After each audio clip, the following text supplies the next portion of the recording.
최소위는 더 이상 지체할 수 없다는 듯 자신의 권총을 들어 올렸습니다. 그의 총구는 이 병장의 머리를 향하고 있었습니다. 안 된다는 김상병의 비명소리와 함께 최소위의 손가락이 방아쇠를 당겼습니다. 총성이 숲을 울렸고 동시에 근처에 떨어진 포탄의 폭발음이 그 소리를 덮어버렸습니다. 그날로 돌아가 보겠습니다. 전장에서 가장 무서운 적은 과연 누구일까요? 눈앞에서 총구를 겨누는 적군일까요? 아니면 보이지 않는 곳에서 날아오는 포탄일까요? 아닙니다. 전장의 군인들이 가장 두려워하는 것은 바로 내 등 뒤를 맡긴 전우가 낯설게 느껴지는 그 순간입니다. 오늘 들려드릴 이야기는 가장 믿었던, 친구와 가장 존경했던 지휘관 사이에서 벌어진 잔혹하고도 슬픈 진실에 관한 기록입니다. 그 이야기는 강원도의 험준한 산악지대 최전방 지피구역에서 시작됩니다.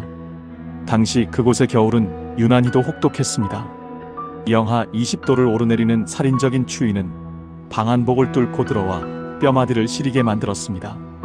이곳에 배속된 주인공 김상병은 본래 겁이 많고 마음이 여린 청년이었습니다. 입대 전부터 작은 소리에도 놀라고 남들과 다투는 것을 극도로 싫어했던 그는 매일 밤 이어지는 경계 근무가 지옥과도 같았습니다. 그런 김상병이 이 거친 최전방에서 버틸 수 있었던 유일한 이유는 바로 같은 소대 분대장인 이 병장 덕분이었습니다. 이 병장은 김상병과 한 동네에서 나고 자란 중마고우였습니다.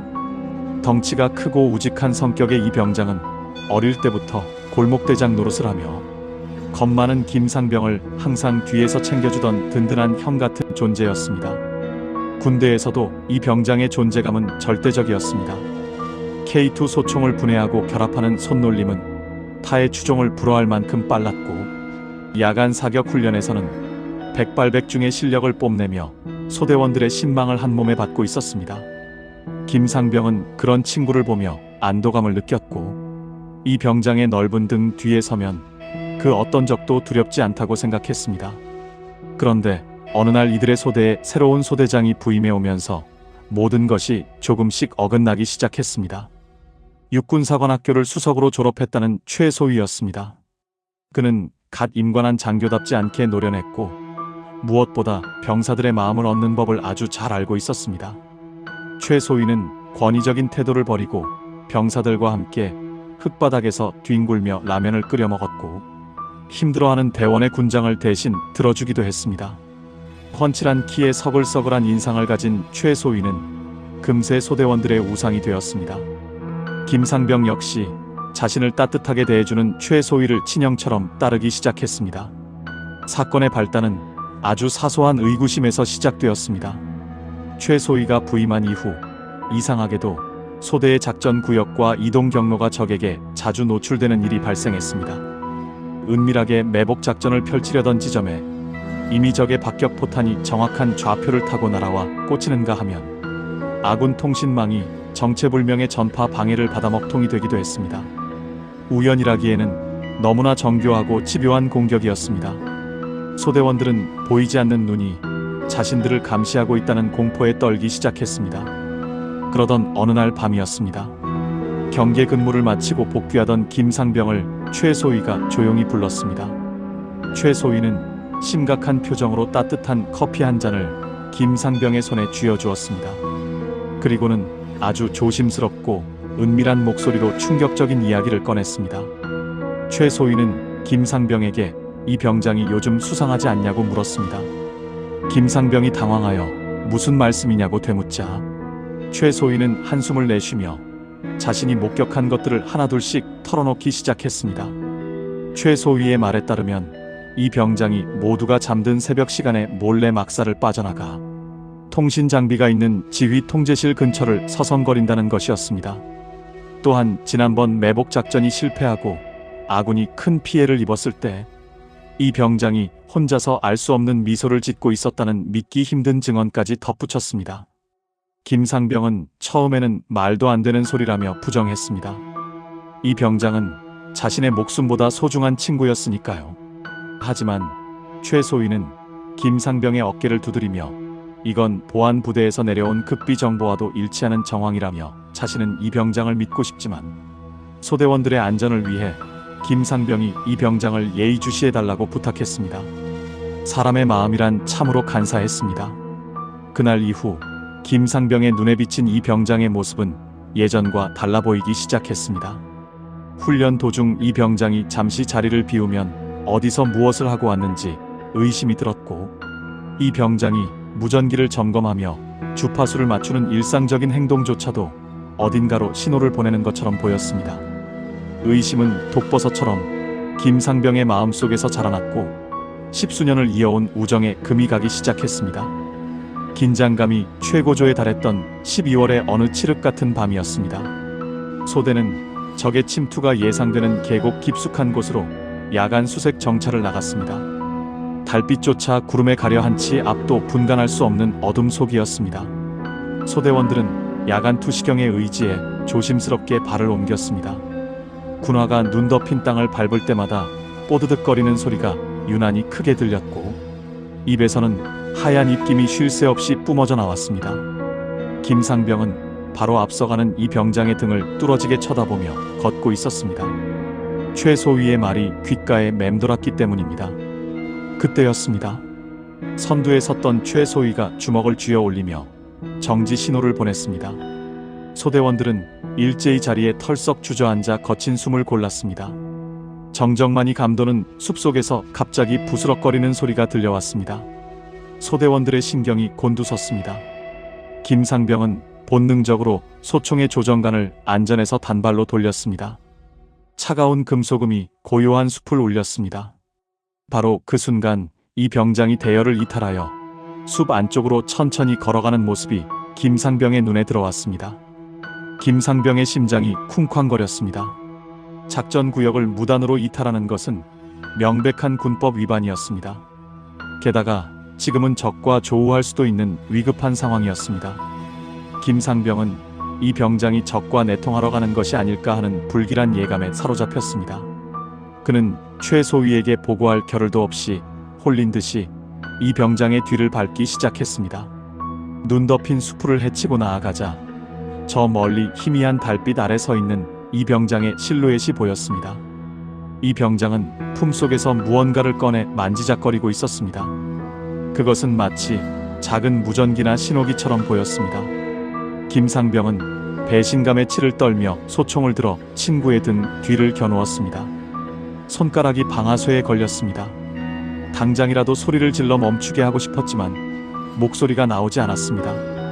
그때 갑자기 산등성이가 번쩍이더니 고막을 찢는 듯한 파열음이 들려왔습니다. 적의 박격포 공격이 시작된 것입니다. 쾅 하는 굉음과 함께 흙기둥이 치솟았고 파편들이 사방으로 튀었습니다. 첫 번째 포탄이 소대본대가 머물던 자리를 정확히 타격했습니다. 비명과 신음이 뒤섞인 아수라장이 펼쳐졌습니다. 김상병은 충격으로 바닥에 나뒹굴었습니다. 귀에서는 삐하는 이명 소리만 들렸고 눈앞이 어질어질했습니다. 정신을 차려보니 이 병장이 자신을 향해 달려오고 있었습니다. 이 병장의 얼굴은 흙투성이가 되어 있었고 눈빛은 절박해 보였습니다. 김상병은 뒷걸음질 쳤습니다. 저 사람이 내 친구인지 아니면 우리를 팔아넘긴 배신자인지 확신할 수 없었기 때문입니다. 포탄이 떨어지는 소리 사이로 적들의 함성 소리가 들려오기 시작했습니다. 매복해 있던 적들이 포위망을 좁혀오고 있었습니다. 절체절명의 위기였습니다. 이 병장은 김상병의 멱살을 잡고 흔들며 정신 차리라고 소리쳤지만 김상병의 귀에는 아무것도 들리지 않았습니다. 오직 하나, 이 병장의 손에 들려있던 그 정체불명의 물건만이 김상병의 시선을 사로잡았습니다. 혼란과 공포 그리고 배신감이 뒤엉킨 그 순간 어둠 속에서 누군가가 이들을 향해 다가오고 있었습니다. 바로 권총을 뽑아든 최소위였습니다. 최소위의 눈빛은 평소의 온화함은 온데간데 없고 서늘한 살기로 가득 차 있었습니다. 최소위가 권총을 겨눈 그 찰나의 순간 다시 한번 굉음이 고막을 때렸습니다. 지근거리에서 박격포탄이 터지며 흙먼지와 화약 냄새가 시야를 가렸습니다.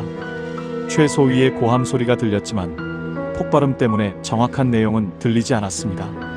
다만 그의 손가락이 방아쇠에 걸려 떨리고 있다는 것과 이 병장을 향한 눈빛이 맹수를 닮아 있다는 것만은 분명했습니다. 이 병장은 억울하다는 듯 가슴을 치며 무언가 항변하려 했지만 곧이어 쏟아지는 적들의 기관총 사격의 대화는 불가능해졌습니다. 날카로운 파열음이 숲을 찢었습니다. 적의 보병들이 아군 진지를 향해 접근하고 있었습니다. 76mm 이 중대 소속의 일명 따발총이라 불리는 적. 자동소총이 뿜어내는 총구 화염이 어둠 속에서 번뜩였습니다. 김상병은 본능적으로 바위 뒤로 몸을 날렸습니다. 머리 위로 총탄이 스쳐 지나가며 나뭇가지들이 툭툭 부러져 나갔습니다. 죽느냐 사느냐가 결정되는 생존의 시간 앞에서 배신감이나 의심 따위는 잠시 뒷전으로 밀려났습니다. 지금 당장 필요한 것은 화력 지원과 엄폐였습니다. 최소위는 즉시 엎드리라는 수신호를 보내며 무전기를 들고 중대장에게 상황을 보고하는 듯 했습니다. 하지만 그의 시선은 여전히 이 병장을 향해 꽂혀 있었습니다. 이 병장은 능숙한 동작으로 K2 소총의 가스마개를 점검하고 탄알집을 결합했습니다. 그의 사격 자세는 교범 그 자체였습니다. 이 병장이 방아쇠를 당길 때마다 5.56mm 탄환이 정확히 적의 공격 지점을 타격했습니다. 전방 50m 앞 나무 뒤에 숨어있던 적의 기관총 사수가 이 병장의 정확한 사격에 힘없이 쓰러졌습니다.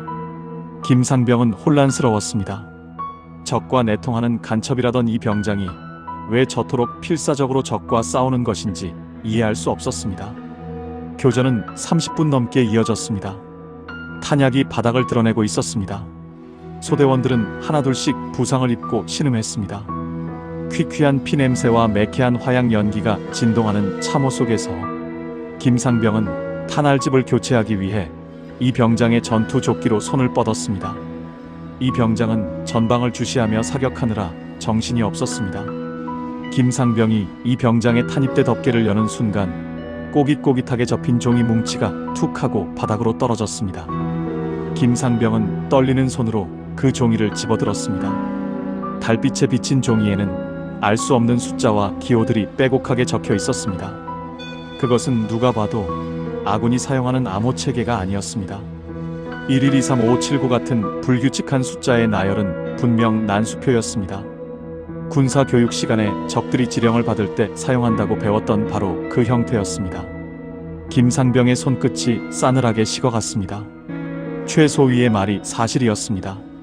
내 친구가 내 등 뒤를 지켜주던 이 병장이 정말로 적과 내통하고 있었던 것입니다. 방금 전 적을 향해 사격하던 모습조차 아군을 속이기 위한 기만 전술로 보이기 시작했습니다. 배신감은 곧 분노로 바뀌었습니다. 김상병이 종이를 구겨 쥐며 이 병장을 노려보려는 순간 적의 공세가 멈추고 잠시 정적이 흘렀습니다. 폭풍전야와 같은 고요함이었습니다. 이 병장은 거친 숨을 몰아쉬며 김상병을 돌아보았습니다. 그의 눈은 충혈되어 있었고 얼굴은 그을음으로 엉망이었습니다. 이 병장은 김상병의 손에 들린 종이를 보고 흠칫 놀라는 기색이 역력했습니다. 그는 다급하게 손을 뻗으며 그것을 달라고 했지만 김상병은 뒷걸음질치며 총구를 친구에게 겨누었습니다. 이 병장은 입술을 깨물더니 무언가 결심한 듯 고개를 돌렸습니다. 그리고는 소대원들에게 사격 중지를 외치며 자신이 적의 측면을 우회해서 박격포 진지를 무력화시키겠다고 소리쳤습니다. 그것은 자살 행위나 다름없는 무모한 작전이었습니다. 하지만 김상병의 눈에는 그것이 도주를 위한 핑계로밖에 보이지 않았습니다. 최소위가 말리기 위해 소리쳤지만 이 병장은 이미 참호를 뛰쳐나가 어둠 속 숲으로 달려가고 있었습니다. 거기서라며 김상병이 악을 썼습니다. 그는 홀린 듯이 이 병장의 뒤를 쫓았습니다. 수풀이 군복을 찢고 나뭇가지가 얼굴을 때렸지만 고통조차 느껴지지 않았습니다. 오직 저 배신자를 내 손으로 잡아야겠다는 생각뿐이었습니다. 숲 안쪽 깊숙한 곳 공터에 다다랐을 때 이 병장이 멈춰 섰습니다. 그는 숨을 헐떡이며 뒤따라온 김상병을 바라보았습니다. 이 병장은 양손을 들어 올리며 진정하라는 제스처를 취했습니다. 김상병은 총구를 이 병장의 가슴 정중앙에 겨누고 손에 쥐고 있던 난수표 종이를 흔들었습니다. 이게 뭐냐고 소리쳤습니다. 이 병장은 슬픈 눈으로 김상병을 바라보며 천천히 입을 열었습니다. 제발 자신의 말을 믿어달라고. 지금 설명할 시간이 없지만 이것은 네가 생각하는 그런 것이 아니라고 호소했습니다. 이 병장의 목소리는 절박하게 떨리고 있었습니다. 친구로서 마지막 부탁이니 한 번만 자신을 믿고 총을 거두어 달라고 애원했습니다. 김상병의 마음이 흔들렸습니다. 10년 넘게 봐온 친구의 눈빛은 거짓을 말하는 것 같지 않았습니다. 어쩌면 내가 오해하고 있는 것은 아닐까 하는 생각이 스치는 순간 숲을 뒤에서 차가운 금속성 소리가 들려왔습니다. 장전된 권총의 슬라이드가 전진하는 소리였습니다. 김상병과 이 병장이 동시에 고개를 돌린 곳에는 최소위가 서 있었습니다. 최소위의 표정은 더 이상 자상한 소대장의 모습이 아니었습니다. 그는 마치 사냥감을 구석으로 몬 사냥꾼처럼 비릿한 미소를 머금고 있었습니다. 최소위는 김상병에게 아주 잘했다는 칭찬을 던지며 천천히 다가왔습니다. 그는 이 병장을 향해 드디어 꼬리를 잡았다며 이제 연극은 끝났다고 차갑게 말했습니다. 최소위는 김상병에게 명령했습니다. 그 반역자를 지금 당장 처단하라고 말입니다. 만약 쏘지 않으면 김상병 너 또한 공범으로 간주하겠다고 덧붙였습니다. 김상병의 손에서 땀이 배어나와 총 손잡이가 미끄러웠습니다. 눈앞에는 억울함을 호소하는 중마고우가 서 있고 뒤에는 권총을 겨눈 지휘관이 서 있었습니다. 이 병장은 최소위를 보며 무언가 소리쳤습니다. 당신이 바로 그 사람이지 않냐고. 당신이 적에게 정보를 넘기는 것을 내가 봤다고 절규했습니다. 최소위의 눈썹이 꿈틀했습니다. 그 순간 멀리서 다시 적의 박격포 발사 소리가 퉁 하고 들려왔습니다. 포탄이 날아오는 몇 초의 시간은 영겁처럼 길게 느껴졌습니다. 최소위는 더 이상 지체할 수 없다는 듯 자신의 권총을 들어 올렸습니다. 그의 총구는 이 병장의 머리를 향하고 있었습니다. 안 된다는 김상병의 비명소리와 함께 최소위의 손가락이 방아쇠를 당겼습니다. 총성이 숲을 울렸고 동시에 근처에 떨어진 포탄의 폭발음이 그 소리를 덮어버렸습니다. 총구에서 뿜어져 나온 화염이 어둠을 가르고 찰나의 순간 이 병장의 몸이 허수아비처럼 힘없이 뒤로 꺾였습니다. 가슴팍에서 붉은 선혈이 터져나오며 하얀 눈밭을 검게 물들였습니다. 이 병장은 고통스러운 신음조차 내뱉지 못한 채 그대로 차가운 땅 위로 쓰러졌습니다.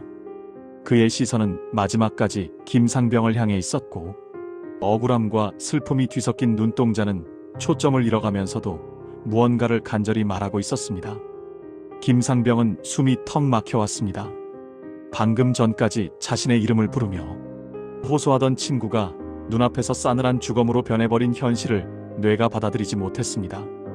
귀에서는 삐하는 이명소리가 더욱 날카롭게 울려 퍼졌고 세상의 모든 소리가 차단된 듯한 적막감이 감돌았습니다. 오직 자신의 거친 심장 박동 소리만이 고막을 때렸습니다.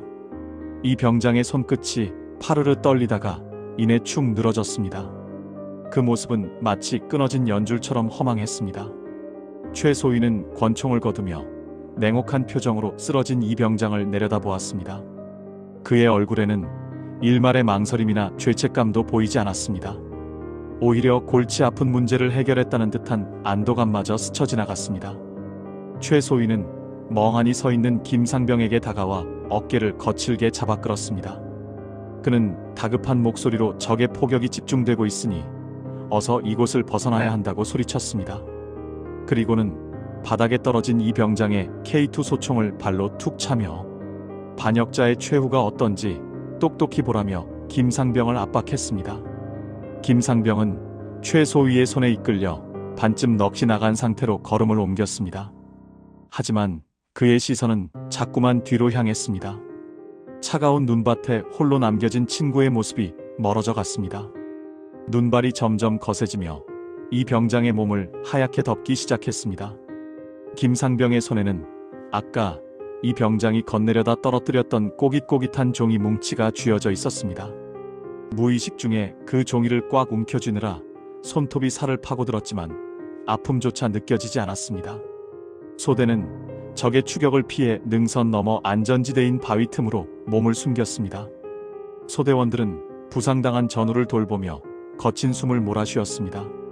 최소위는 무전기를 들고 상부의 상황을 보고했습니다. 그는 침착하고 단호한 목소리로 아군 내부에 침투한 간첩을 사살했으며 현재 적의 공세를 저지하고 복귀 중이라고 거짓 보고를 올렸습니다. 그의 목소리는 소름 끼칠 정도로 태연했습니다. 소대원들은 그런 최소위를 영웅처럼 바라보며 안도의 한숨을 내쉬었습니다. 오직 김상병만이 구석에 웅크리고 앉아 덜덜 떨고 있었습니다. 김상병은 떨리는 손을 펴서 땀과 피로 얼룩진 종이 뭉치를 조심스럽게 폈습니다. 최소위가 난수표라고 주장했던 그 종이에는 의미를 알 수 없는 숫자와 기호들이 빼곡했습니다. 하지만 김상병의 눈에 그 숫자들이 들어오는 순간 심장이 덜컥 내려앉았습니다. 그것은 난수표가 아니었습니다. 15738291 같은 숫자, 배열은 초등학교 시절 김상병과 이 병장이 둘만의 비밀 이야기를 주고받을 때 쓰던 암호였습니다. 당시 그들이 즐겨 읽던 만화책의 페이지와 줄 번호를 조합해 만든 그들만의 언어였던 것입니다. 기억의 문이 열리자 암호는 순식간에 문장이 되어 김상병의 머릿속으로 흘러들어왔습니다. 첫 번째 줄은 최소위가 밤마다 지휘 통제실이 아닌 북쪽 능선으로 향한다는 내용이었습니다. 두 번째 줄은 최소위가 적의 주파수 대역을 맞추고 교신하는 것을 목격했다는 증언이었습니다. 그리고 마지막 줄을 해석하는 순간 김상병의 눈시울이 뜨거워지며 억장이 무너져 내렸습니다. 거기에는 삐뚤빼뚤한 글씨체로 이렇게 적혀 있었습니다. 내가 확실한 물증을 잡아서 너를 지켜줄게. 너는 겁이 많으니까 내가 다 해결할게. 나만 믿어. 그랬습니다. 이 병장은 배신자가 아니었습니다. 오히려 소대원들을 위험에 빠뜨리고 적과 내통하던 진짜 간첩은 바로 소대장 최소위였습니다. 이 병장은 그 사실을 가장 먼저 알아채고 친구인 김상병과 소대원들을 지키기 위해 홀로 외로운 싸움을 벌이고 있었던 것입니다. 김상병이 최소위의 이간질에 속아 친구를 의심하고 총구를 겨누던 그 순간에도 이 병장은 김상병을 위해 목숨을 걸고 증거를 수집하고 있었습니다. 밀려오는 후회와 자책감이 쓰나미처럼 김상병을 덮쳤습니다. 아까 숲속에서 이 병장이 자신을 보며 지었던 그 슬픈 눈빛의 의미를 이제야 알 것 같았습니다. 그것은 원망이 아니라 끝까지 친구를 걱정하는 안타까움이었습니다. 김상병은 입을 틀어막고 터져나오는 오열을 삼켰습니다. 가슴이 찢어질 듯 아파왔고 눈물이 멈추지 않고 흘러내려 군복을 적셨습니다. 그때 최소위가 무전을 마치고 김상병 쪽으로 다가왔습니다. 그는 김상병의 어깨를 두드리며 짐짓 위로하는 척 말을 건넸습니다. 친구를 잃은 슬픔은 알겠지만 나라를 팔아먹은 배신자에게 눈물은 사치라고 말하며 이제 정신 차리고 전투에 집중하라고 명령했습니다. 최소위의 목소리는 부드러웠지만 그 속에는 섬뜩한 비웃음이 숨겨져 있었습니다. 그는 김상병이 쥐고 있는 종이를 힐끔 쳐다보며 그것도 이제 태워버리라고 지시했습니다. 김상병은 고개를 숙인 채 아무 말도 하지 않았습니다. 하지만 그의 눈빛은 조금 전과는 완전히 달라져 있었습니다. 겁 많고 유약했던 김상병의 눈동자에서 두려움이 사라지고 그 자리에 차갑고 시퍼런 분노가 들어찼습니다. 그는 종이를 찢는 대신 전투복상의 안주머니 깊숙한 곳에 소중히 집어넣었습니다. 그리고는 천천히 고개를 들어 최소위의 등 뒤를 노려보았습니다. 최소위는 김상병의 변화를 눈치채지 못한 채 대원들에게 이동 준비를 지시하며 등을 돌렸습니다. 방심하고 있는 그의 뒷모습이 김상병의 시야에 가득 들어왔습니다. 김상병의 시선이 바닥에 놓여있던 이 병장의 소총으로 향했습니다. 주인을 잃고 차가운 바닥에 뒹굴고 있는 그 총에는 아직 이 병장의 온기가 남아있는 듯 했습니다. 김상병은 떨지 않는 손으로 친구의 총을 집어들었습니다. 묵직한 강철의 무게감이 손끝을 타고 전해져 왔습니다. 조정관을 안전에서 단발로 돌리는 작은 금소금이 들렸지만 주변의 포탄 소리에 묻혀 최소위는 듣지 못했습니다. 김상병은 천천히 호흡을 골랐습니다. 더 이상 그는 겁쟁이 김상병이 아니었습니다. 친구의 억울한 죽음을 목격하고 진실을 알게 된 복수기가 되어 있었습니다. 그는 소총의 개머리판을 어깨에 견착하고 가늠쇠 구멍 너머로 최소위의 머리를 조준했습니다. 차가운 밤바람이 불어와 김상병의 눈물을 말려주었고 그의 검지손가락은 방아쇠에 천천히 힘을 주기 시작했습니다. 차가운 금속으로 된 방아쇠가 검지손가락 끝에 닿았습니다. 그 감촉은 얼음장처럼 차가웠지만 김상병의 가슴 속에서는 용암 같은 뜨거운 불덩이가 치밀어 오르고 있었습니다. 시간은 마치 진공 상태에 빠진 듯 느리게 흘러갔습니다. 전방에서 터지는 조명탄의 불빛이 최소위의 그림자를 길게 늘어뜨렸고 바람에 흔들리는 나뭇가지 소리조차 멈춘 듯 했습니다. 김상병은 숨을 깊게 들이마시고 천천히 멈췄습니다. 폐 속에 있던 공기가 빠져나가자 조준선이 미세하게 흔들리던 것을 멈추고 최소위의 등 한가운데에 정확히 고정되었습니다. 이 병장의 총이었습니다. 10분 전까지만 해도 친구의 온기가 남아있던 그 총은 이제 복수의 도구가 되어 주인을 죽음으로 내몬 원흉을 겨누고 있었습니다. 김상병은 속으로 친구의 이름을 불렀습니다. 미안하다 그리고 고맙다. 내가 네 억울함은 반드시 풀어줄게.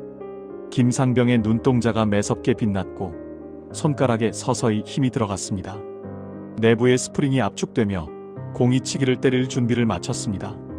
바로 그 순간 밤하늘을 가르는 날카로운 휘파람 소리가 들려왔습니다. 적의 155mm 곡사포탄이 대기를 찢으며 날아오는 소리였습니다. 쾅 하는 굉음과 함께 지축이 뒤흔들렸습니다.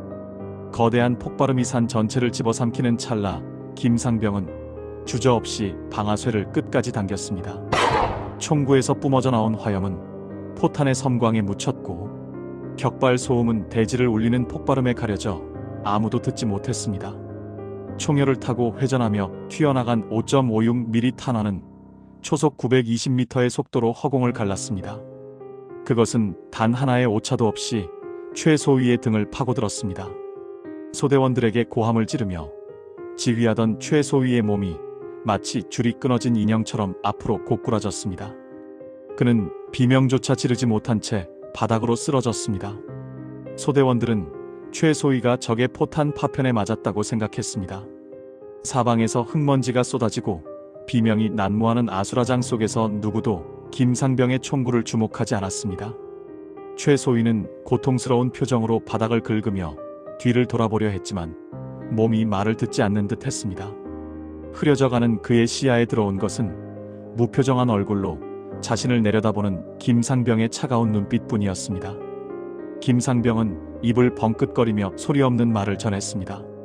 이것은 내 친구가 보내는 선물이다. 최소위의 눈동자가 공포로 크게 확장되더니 이내 빛을 잃고 쓰러졌습니다. 김상병은 총을 내리고 하늘을 올려다보았습니다. 눈물이 빗물처럼 뺨을 타고 흘러내려 턱 끝에 맺혔습니다. 가슴 깊은 곳에서부터 터져나오는 오열을 참을 수 없었습니다. 그는 짐승처럼 울부짖었지만 그 처절한 울음소리마저 쏟아지는 포격 소리에 묻혀버렸습니다. 그것은 겁쟁이 김상병이 세상의 작별을 고하고 냉혹한 전사로 다시 태어나는 의식과도 같았습니다. 상황은 급박하게 돌아갔습니다. 지휘관을 잃은 소대원들은 우왕좌왕하며 패닉에 빠졌습니다. 그때 누군가가 벌떡 일어났습니다. 김상병이었습니다. 그는 눈물을 훔치고 이 병장의 소총을 높이 쳐들었습니다. 그리고 목이 터져라 소리쳤습니다. 소대장님이 당했다. 전원 내 지시를 따른다. 우리는 살아서 돌아간다. 알겠나? 평소에 그라면 상상도 할 수 없는 카리스마와 단호함이었습니다. 소대원들은 얼떨떨해하면서도 김상병의 기백에 눌려 그의 명령에 따르기 시작했습니다. 김상병은 이 병장이 남긴 암호문을 머릿속으로 떠올리며 적의 예상 이동 경로를 파악했습니다. 이 병장은 이미 적들이 어디에 매복하고 있는지 모든 정보를 남겨두었던 것입니다. 김상병은 소대원들을 이끌고 적의 포위망 중 가장 헐거운 측면을 향해 과감하게 돌파를 시도했습니다. K2 소총이 불을 뿜을 때마다 적들이 쓰러졌고 김상병은 선두에서 소대원들을 독려하며 눈 덮인 산을 넘었습니다. 그의 등 뒤에는 보이지 않는 친구 이병장이 함께 달리고 있는 듯 했습니다. 새벽녘이 되어서야 소대는 아군 주둔지에 무사히 도착할 수 있었습니다. 기적적인 생환이었습니다. 상부에서는 최소위를 영웅적으로 전사한 지휘관으로 추서하려 했지만 김상병은 헌병대 수사관을 찾아가 품속에 고이 간직했던 피 묻은 종이 뭉치를 꺼내 놓았습니다. 그리고 그날 밤의 진실을 하나도 빠짐없이 털어놓았습니다. 처음에는 반신반의하던 수사관들도 김상병이 제출한 암호문과 최소위의 개인 물품에서 발견된 통신, 장비의 기록이 일치하는 것을 확인하고 경악을 금치 못했습니다. 진실은 밝혀졌습니다. 최소위의 국립묘지 안장은 취소되었고 명예는 박탈되었습니다. 반면 간첩 혐의를 쓰고 억울하게 눈을 감았던 이병장은 조국을 구한 호국 영웅으로 인정받아 화랑무공 훈장이 추서되었습니다. 하지만 훈장이 친구를 다시 살려낼 수는 없었습니다. 세월이 흘러 김상병은 머리가 희끗한 노신사가 되었습니다. 그는 매년 눈이 내리는 12월이 되면 강원도 최전방이 내려다 보이는 전망대를 찾습니다.